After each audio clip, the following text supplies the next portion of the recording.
بچه که نو یادونه پټي کې په مو باندې روغلل او د نو سم په باترون کې وګته مې چې څنګه ورته دا وی چې ورته لالو تیر شم نو وی چې رحمت الله چې تا دی مو دې چې ویا دې مو چې رحمت الله خدا کا نو څه شي نه دې نه دوی ته وی چې دې لګل مو درد فکر دې چې مو درد نشته تاسې ملک کې اوسېږو چې په کمه خبره باندې وجاړو.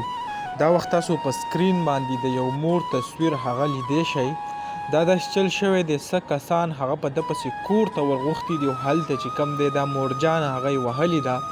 زه خو اریان دي ادارو ته یم د دې ملک چې کوم اعلی احکام دي هغو ته زه اریان یم چې آیا تاسو دا کوئ څه د خپل ملک په خلکو باندې تاسو داسې تشدد کوئ د هغه غریبانان چې کم دی هغه وهئ غریب خلک چې کم دی هغه تاسو تباه او برباد کړه. لکه دې مور ته تاسو اوس وګورئ په دې باندې د څپېړو ګزارونه کړي او هغې کوم د ویډیو پیغام چې راغلی و هغه هم په سر کې تاسو لږ وکاته یعنې کم وینا چې کوله لکه سړی په دې ملک کې هغه اخر دونه تنګ شي. تاسو په خپله سوچ وکئ چې تاسو په خپل ملک کې تاسو ته امن نه تاسو خپل ملک کې څوک نه پرېږدي نو اخر سړی وکړي څه چېرته لاړ شي. دونه وس خو هم د چا نشته چې هغه ویزه وکړي او د دې ملک نه لاړ شي یا بل ملک ته لاړ شي او هلته چې کوم دی ځان ته هغه تحفظ حاصل کړي.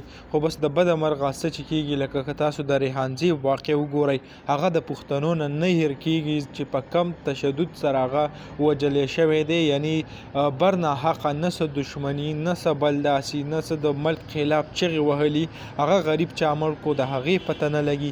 دې نه علاوه که نور په ملک کې سره روان دي خلک بېګناه چې کم دی هغه ورکېږي او د هغې کم لاشونه چې دی هغه بیا راوړلی کېږي او پته نشته. خانې ناپرسان دی چې چا څه وکړه بس هغه شوي دي او غریب چې کم دی خو مکمل په دې ملک کې تباه او برباد دی. نو کم دغه لنډه شان ویډیو دغه یو افسوسناکه شان ویډیو دا تقریبا ورځ دوه د دې وشوې خو ما نن تاسو سره شریک کړه. امید لرم ویډیو به م خوښه شوي که ویډیو م خوښه شوي مخکې شیر کړئ چې نور کسان هم دغه د دې ویډیو نه څه عبرت او سوال یو دا ویډیو هغه ووایرل شي. دغه ویډیو به تاسو سره شریک کړئ انشاءالله. بله ویډیو کې میلاویږو. الله حافظ.